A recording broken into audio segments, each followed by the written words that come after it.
আমরা বিশ্রাম নেব কারাগারে। আন্দোলন সংগ্রাম যদি আমরা না করতে পারি, দেশ মাতাকে মুক্ত করা যাবে না। আন্দোলন সংগ্রাম যদি আমরা না করতে পারি, আমাদের যে দায়িত্ব, আমাদের যে অধিকার, আমরা শহীদ জিয়ার দল করতে গিয়ে জনগণকে যে ওয়াদা দিয়েছি, সেই ভোট আর ভাতের অধিকার বাস্তবায়ন করতে পারবো না।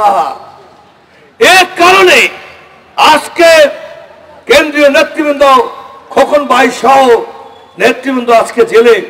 আমিও কয়েকদিন আগে জেল খেতে বেরিয়ে এসেছি। বৃষ্টি রোজা মহান আল্লাহ রাব্বুল আলামিন জেলখানায় রাখার তৌফিক দিয়েছিলেন। বারবার জেলে যাচ্ছি, কিন্তু জেলেই শেষ সমাধান নয়। আমাদেরকে ঐক্যবদ্ধ হতে হবে।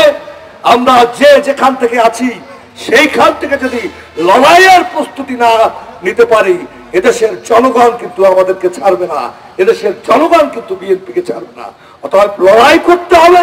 এই লড়াই বিজয় আমাদের হবেই, জনগণের হবেই ইনশাআল্লাহ। অচিরেই তত্ত্বাবধায়ক সরকারের অধীনে এদেশে নির্বাচন হবে। প্রস্তুত থাকুন রাজপথের লড়াইয়ের। এই বলে আমি আমার বক্তব্য শেষ করছি। ধন্যবাদ।